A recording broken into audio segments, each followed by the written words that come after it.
Bismillahirrahmanirrahim. Assalamualaikum warahmatullahi wabarakatuh. Alhamdulillah bil alamin, wassalatu wassalamu ala asyrafil anbiya wal mursalin wa ala alihi washabihi rasulillah ajmain. Puji beserta syukur atas kehadirat Allah Subhanahu wa taala. Selawat dan salam kepada Nabi besar Muhammad sallallahu alaihi wasallam. Yang kami hormati Bapak Setia Budi SCAP and SMCAP selaku pengampu mata kuliah pendidikan inklusi dan teman-teman yang berjuang dengan kami. Baiklah, kami dari kelompok 1 akan mempresentasikan materi diskusi kita pada hari ini, di mana materinya tentang pendidikan inklusi. Sebelum diskusi kita mulai, lebih baik kami memperkenalkan diri kami. Sebagai moderator dan pemateri, saya sendiri Rizky Ananda. Sebagai pemateri 2, Adinda Nisa Fileri. Pemateri ketiga, Faidi Rahmat. Pemateri keempat, Natul Khairat. Pemateri kelima, Lydia Angelina. Pemateri keenam, Munirah Siregar. Sebelum diskusi kita mulai, alangkah baiknya kita membacakan Bismillahirrahmanirrahim. Bismillahirrahmanirrahim. Saya akan menjelaskan materi pertama tentang pengertian pendidikan inklusif.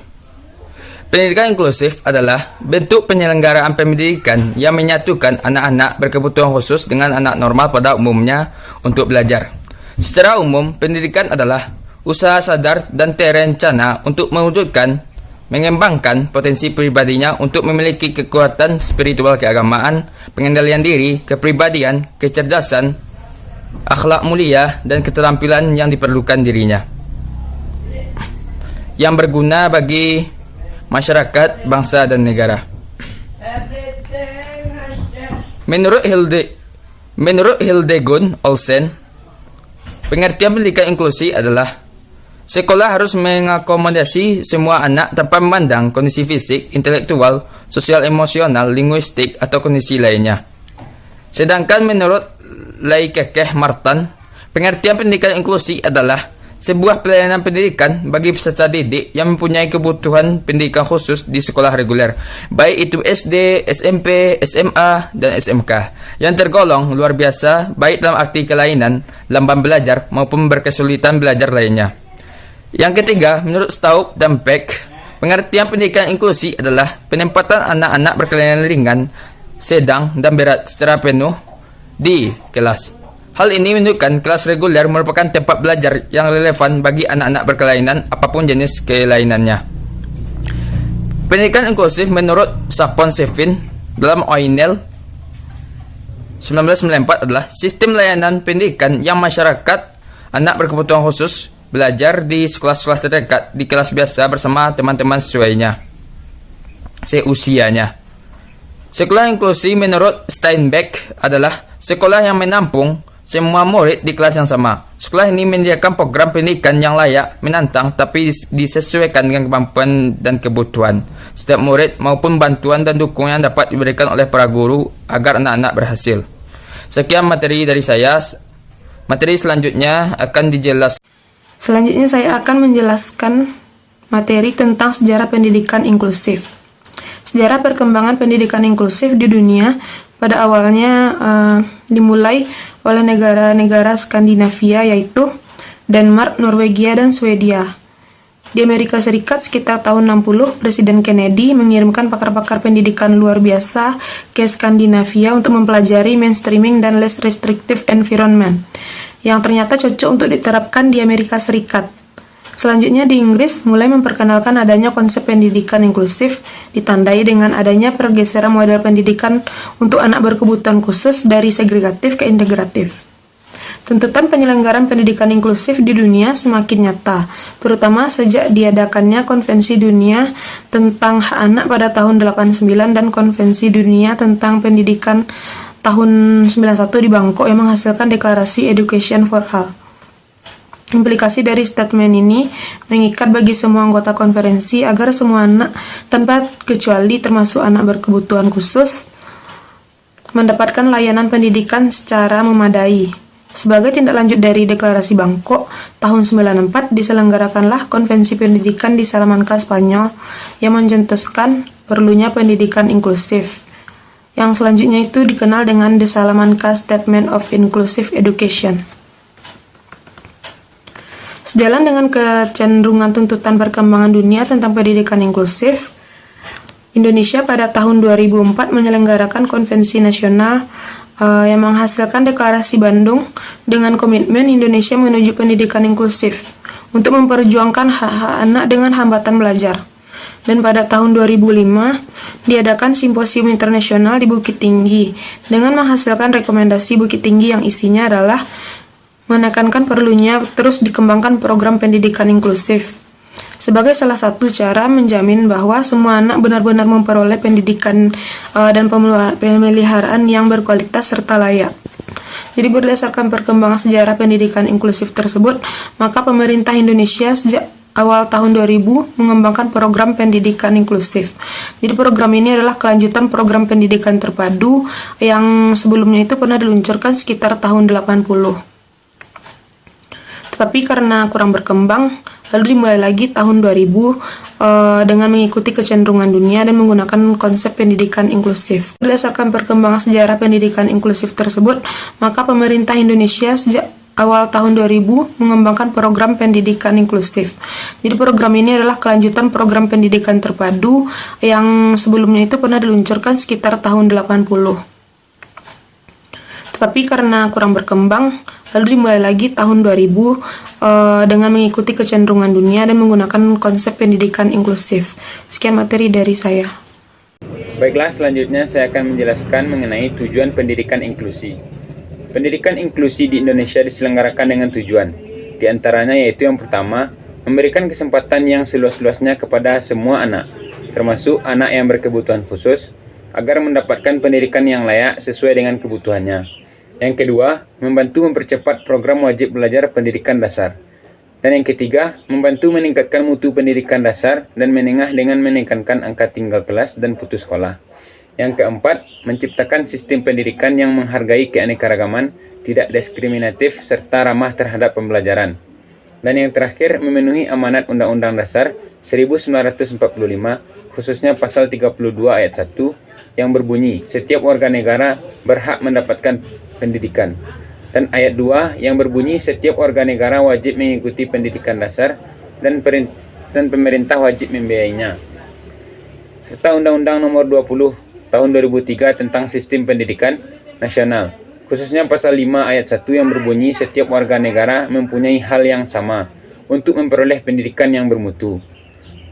Dan Undang-Undang Nomor 23 Tahun 2002 tentang Perlindungan Anak, khususnya pasal 51 yang berbunyi, anak yang menyandang cacat fisik dan atau mental yang diberikan kesempatan yang sama dengan aksesibilitas untuk memperoleh pendidikan biasa dan pendidikan luar biasa.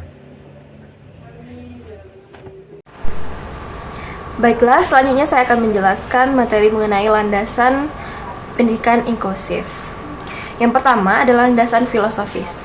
Secara filosofis, penyelenggaraan pendidikan inklusif dapat dijelaskan sebagai berikut. Yang pertama, bangsa Indonesia adalah bangsa yang berbudaya dengan lambang negara burung Garuda, yang artinya Bhinneka Tunggal Ika. Keragaman dalam etnik, dialek, adat istiadat, keyakinan, tradisi, dan budaya merupakan kekayaan bangsa yang tetap menjunjung tinggi persatuan dan kesatuan dalam Negara Kesatuan Republik Indonesia (NKRI). Lalu B, pandangan agama, khususnya Islam, antara lain ditegaskan bahwa 1. Manusia dilahirkan dalam keadaan suci. 2. Kemuliaan seseorang di hadapan Tuhan bukan berdasarkan fisik, melainkan takwanya. Lalu yang ketiga, Allah tidak akan merubah nasib suatu kaum kecuali kaum itu sendiri. Lalu yang keempat, manusia diciptakan berbeda-beda untuk saling silaturahmi. Yang C, pandangan universal hak asasi manusia, menyatakan bahwa setiap manusia mempunyai hak untuk hidup layak, hak pendidikan, hak kesehatan, hak pekerjaan. Lalu yang kedua adalah landasan yuridis. Yang A, Undang-Undang Dasar 1945, Amandemen Pasal 31 Ayat 1 yang berbunyi, setiap warga negara berhak mendapatkan pendidikan. Lalu ayat 2, setiap warga negara wajib mengikuti pendidikan dasar dan pemerintah wajib membiayainya. Lalu yang B, Undang-Undang Nomor 23 Tahun 2002 tentang Perlindungan Anak, Pasal 48, Pemerintah wajib menyelenggarakan pendidikan dasar minimal 9 tahun untuk semua anak. Pasal 49, negara, pemerintah, keluarga, dan orang tua wajib memberikan kesempatan yang seluas-luasnya kepada anak untuk memperoleh pendidikan. Lalu yang C, Undang-Undang Nomor 20 Tahun 2003 tentang Sistem Pendidikan Nasional, Pasal 5 Ayat 1, yang berbunyi setiap warga negara mempunyai hak yang sama untuk memperoleh pendidikan yang bermutu. Ayat 2, warga negara yang memiliki kelainan fisik, emosional, mental, intelektual, dan atau sosial berhak memperoleh pendidikan khusus. Ayat 3, yang berbunyi warga negara di daerah terpencil atau terbelakang serta masyarakat adat yang terpencil berhak memperoleh pendidikan layanan khusus. Lalu ayat 4, warga negara yang memiliki potensi kecerdasan dan bakat istimewa berhak memperoleh pendidikan khusus. Lalu pasal 11 ayat 1 dan 2 yang berbunyi pemerintah dan pemerintah daerah wajib memberikan layanan dan kemudahan serta menjamin terselenggaranya pendidikan yang bermutu bagi setiap warga negara tanpa diskriminasi. Baiklah, selanjutnya pada pasal 45 ayat 1 yang berbunyi setiap satuan pendidikan formal dan non-formal menyediakan sarana dan prasarana yang memenuhi keperluan pendidikan sesuai dengan pertumbuhan dan perkembangan potensi fisik, kecerdasan intelektual, sosial, emosional, dan kejiwaan peserta didik. Di antaranya ada A, Peraturan Pemerintah Nomor 19 Tahun 2005 tentang Standar Nasional Pendidikan. Pasal 2 ayat 1, lingkungan standar nasional pendidikan meliputi standar isi, standar proses, standar kompetensi lulusan, standar pendidikan dan kependidikan, standar sarana prasarana, standar pengelolaan, standar pembiayaan, dan standar penilaian pendidikan. Dalam PP nomor 19 tahun 2005 tersebut juga dijelaskan bahwa satuan pendidikan khusus terdiri atas SDLB, SMPLB, dan SMALB. Yang B, Surat Edaran Dirjen Dikdasmen Depdiknas nomor 380-C.C6-MN-2003 tanggal 20 Januari 2003 perihal pendidikan inklusif, menyelenggarakan dan mengembangkan di setiap kabupaten kota sekurang-kurangnya 4 sekolah yang terdiri dari SD, SMP, SMA, dan SMK. Lalu landasan yang ketiga ada landasan empiris. Yang A, Deklarasi Hak Asasi Manusia 1948. Lalu yang B, Konvensi Hak Anak pada tahun 1989. Lalu yang C, Konferensi Dunia tentang Pendidikan untuk Semua pada tahun 1960. Lalu ada Resolusi PBB nomor 48/96 tahun 1993 tentang persamaan kesempatan bagi orang yang berkelainan. Lalu yang E, Pernyataan Salamanca tentang pendidikan inklusi pada tahun 1994. Lalu yang F, Komitmen Dakar mengenai pendidikan untuk semua pada tahun 2000. Lalu yang G, Deklarasi Bandung pada tahun 2004 tentang komitmen Indonesia menuju pendidikan inklusif. Lalu yang H, Rekomendasi Bukit Tinggi pada tahun 2005 bahwa pendidikan yang inklusif dan ramah terhadap anak seyogyanya dipandang sebagai satu, sebuah pendekatan terhadap peningkatan kualitas sekolah secara menyeluruh yang akan menjamin bahwa strategi nasional untuk pendidikan untuk semua adalah benar-benar untuk semua. Lalu yang kedua, sebuah cara untuk menjamin bahwa anak memperoleh pendidikan dan pemeliharaan yang berkualitas di dalam komunikasi tempat tinggalnya sebagai bagian dari program-program untuk perkembangan usia dini anak, prasekolah, pendidikan dasar dan menengah, terutama mereka yang pada saat ini masih belum diberi kesempatan untuk memperoleh pendidikan di sekolah umum atau masih rentan terhadap marginalisasi dan eksklusi.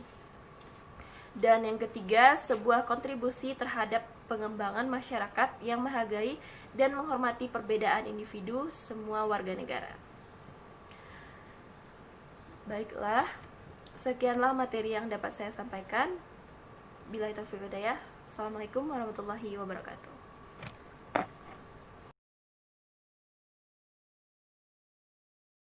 Baiklah, saya akan menjelaskan materi tentang prinsip penyelenggaraan pendidikan inklusif. Yang mana di dalam prinsip penyelenggaraan pendidikan inklusif ini menggunakan prinsip manajemen berbasis sekolah yaitu yang meliputi yang pertama, perencanaan dan evaluasi. Dalam perencanaan dan evaluasi ini, sekolah diberi kewenangan untuk melakukan perencanaan sesuai dengan kebutuhannya untuk meningkatkan mutu sekolah. Sekolah penyelenggara pendidikan inklusif harus mewujudkan prinsip inklusivitas sejak dari perencanaan, proses penyelenggaraan, pemantauan atau pengawasan hingga penyusunan rencana tindak lanjut penyelenggaraan program sekolah. Yang kedua, pengelolaan kurikulum. Kurikulum mencakup kurikulum nasional dan kurikulum muatan lokal. Kurikulum nasional merupakan standar nasional yang dikembangkan oleh Departemen Pendidikan Nasional, sedangkan kurikulum muatan lokal merupakan kurikulum yang disesuaikan dengan keadaan dan kebutuhan lingkungan, yang disusun oleh Dinas Pendidikan Provinsi atau Kota. Kurikulum yang digunakan di kelas inklusif adalah kurikulum anak normal yang disesuaikan dengan karakteristik siswa, yang mana modifikasi dapat dilakukan dengan cara modifikasi alokasi waktu, modifikasi isi atau materi, modifikasi proses belajar mengajar, modifikasi sarana prasarana, modifikasi lingkungan belajar, modifikasi pengelolaan belajar.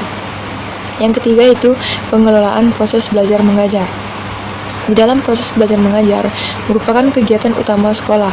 Sekolah diberi kebebasan memilih strategi, metode, dan teknik pembelajaran yang paling efektif sesuai dengan karakteristik siswa, sehingga lebih memberdayakan siswa. Pengelola sekolah penyelenggara pendidik inklusif memiliki kewenangan mengembangkan proses pembelajaran sesama antar semua anak tanpa kecuali, termasuk di dalamnya anak berkebutuhan khusus, dengan tetap memperlihatkan pendekatan layanan yang sesuai dengan kondisi, potensi, serta kebutuhan individu siswa. Yang keempat yaitu pengelolaan ketenangan. Tenaga kependidikan di sekolah meliputi tenaga pendidik, pengelola satuan pendidik, pustakawan, labor. Guru yang terlibat dalam sekolah penyelenggara inklusif adalah guru kelas, guru mata pelajaran, dan guru pembimbing khusus. Gagasan program tenaga kependidikan pada sekolah penyelenggara pendidikan inklusif adalah pengaturan pembagian tugas dan pola kerja antar tenaga kependidikan, khususnya antara guru reguler dengan guru pembimbing, khususnya dalam memberikan layanan pendidikan khusus bagi peserta didik yang membutuhkan pendidikan khusus. Tenaga yang ada di sekolah penyelenggara pendidikan inklusif dituntut memiliki kompetensi yang memiliki kemampuan memodifikasi kurikulum, materi, strategi, metode, dan alat media. Yang kelima yaitu pengelolaan sarana dan prasarana. Sarana dan prasarana yang dibutuhkan oleh anak berkebutuhan khusus adalah seperti yang digunakan oleh anak-anak normal, namun perlu adanya penyesuaian. Dalam pengadaan sarana dan prasarana sekolah, penyelenggaraan pendidikan inklusif harus memiliki perspektif inklusif, sehingga sarana dan prasarana yang ada dapat mudah digunakan atau dicapai oleh semua warga sekolah, termasuk untuk mereka yang berkebutuhan khusus. Yang keenam, yaitu pengelolaan keuangan. Komponen keuangan sekolah merupakan komponen produksi yang menentukan terlaksananya kegiatan belajar mengajar bersama komponen-komponen lainnya.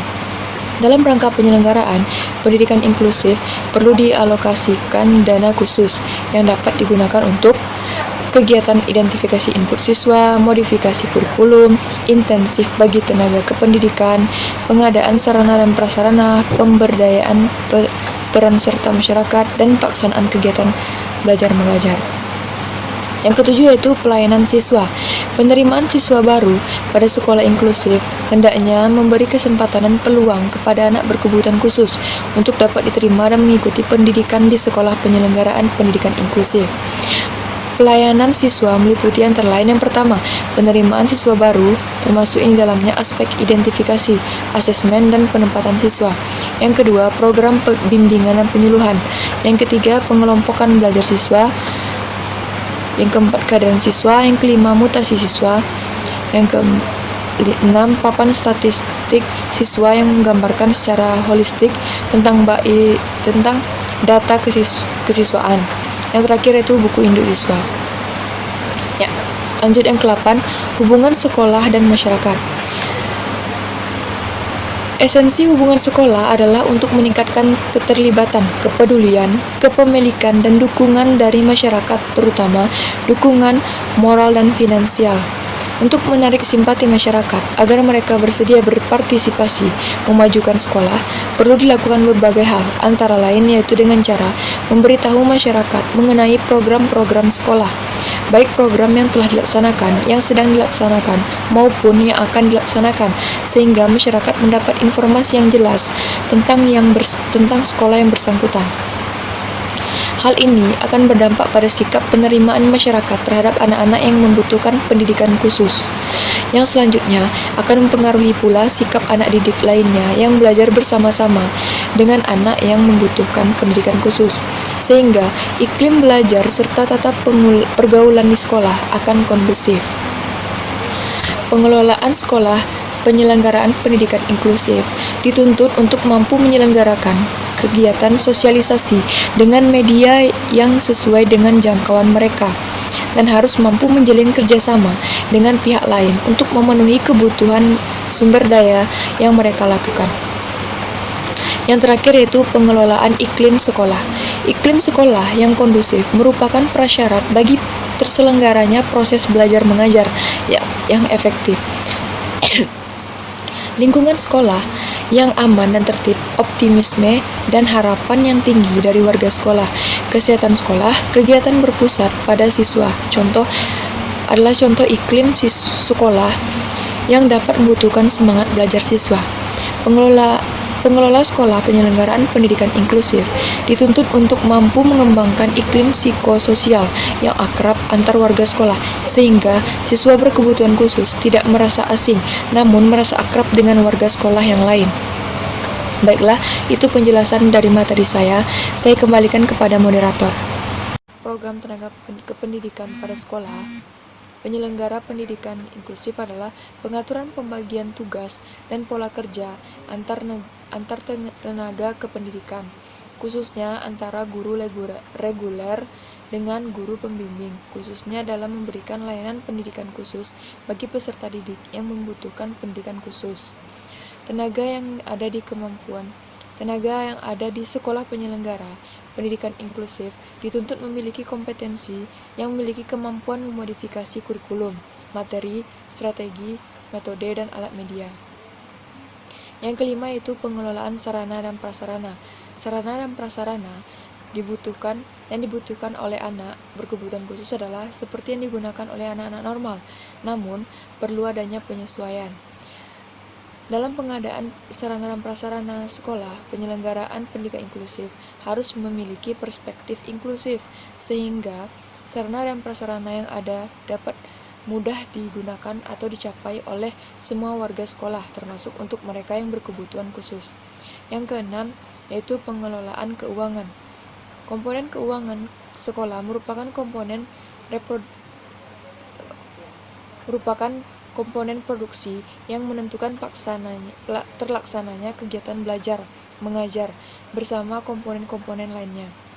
Dalam rangka penyelenggaraan pendidikan inklusif perlu dialokasikan dana khusus yang dapat digunakan untuk kegiatan identifikasi input siswa, modifikasi kurikulum, intensif bagi tenaga kependidikan, pengadaan sarana dan prasarana, pemberdayaan peran serta masyarakat, dan pelaksanaan kegiatan belajar mengajar. Yang ketujuh yaitu pelayanan siswa. Penerimaan siswa baru pada sekolah inklusif hendaknya memberi kesempatan dan peluang kepada anak berkebutuhan khusus untuk dapat diterima dan mengikuti pendidikan di sekolah penyelenggaraan pendidikan inklusif. Pelayanan siswa meliputi antara lain yang pertama, penerimaan siswa baru, termasuk ini dalamnya aspek identifikasi, asesmen, dan penempatan siswa. Yang kedua, program bimbingan dan penyuluhan. Yang ketiga, pengelompokan belajar siswa. Yang keempat, keadaan siswa. Yang kelima, mutasi siswa. Yang keenam, papan statistik siswa yang menggambarkan secara holistik tentang data kesiswaan. Yang terakhir yaitu buku induk siswa. Ya, lanjut yang ke-8, hubungan sekolah dan masyarakat. Esensi hubungan sekolah adalah untuk meningkatkan keterlibatan, kepedulian, kepemilikan, dukungan moral dan finansial, untuk menarik simpati masyarakat agar mereka bersedia berpartisipasi memajukan sekolah.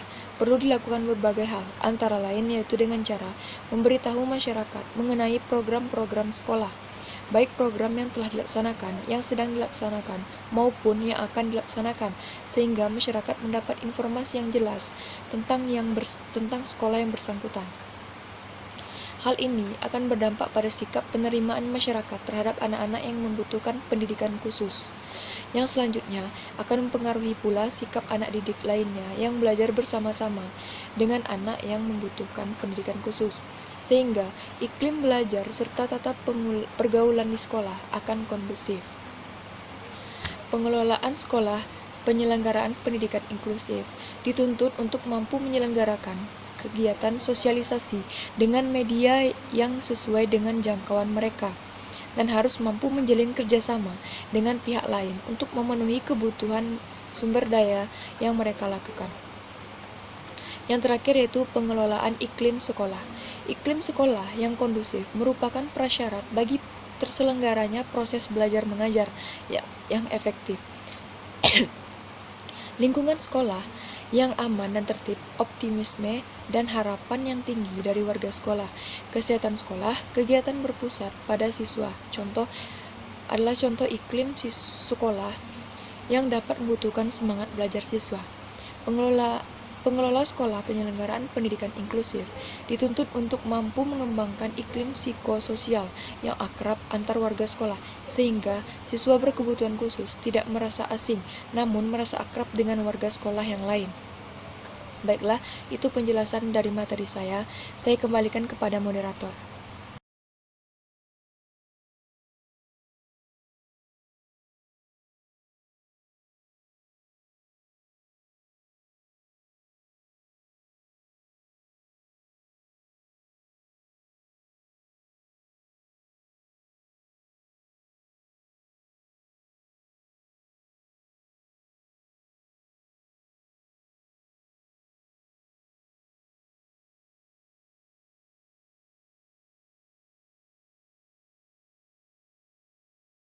Baiklah, saya akan menjelaskan keutamaan dan sisi positif dari pendidikan inklusif. Pelaksanaan pendidikan inklusi ini akan mampu mendorong terjadinya perubahan sikap yang lebih positif dari peserta didik terhadap adanya perbedaan melalui pendidikan yang dilakukan secara bersama-sama, dan pada akhirnya akan mampu membentuk sebuah kelompok masyarakat yang tidak diskriminatif dan bahkan menjadi akomodatif terhadap semua orang. Adapun beberapa manfaat yang diperoleh dari pelaksanaan pendidikan inklusi ini adalah seperti bagi siswa.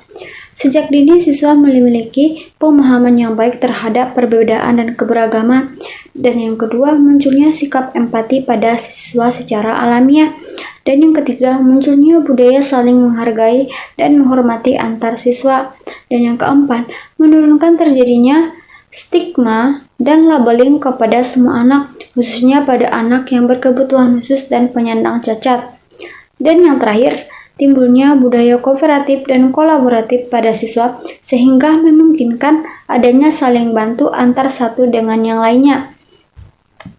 Selanjutnya, manfaat bagi guru yaitu lebih bertentang untuk mengembangkan berbagai metode pembelajaran. Dan yang kedua, bertambahnya kemampuan dan pengetahuan guru tentang keberagaman siswa termasuk keunikan, karakteristik dan sekaligus kebutuhannya. Dan yang ketiga, terjalinnya komunikasi dan kerjasama dalam kemitraan antar guru dan guru ahli bidang lain. Dan yang terakhir, menumbuh kembangkan sikap empati guru terhadap siswa, termasuk siswa yang penyandang cacat atau siswa berkebutuhan khusus.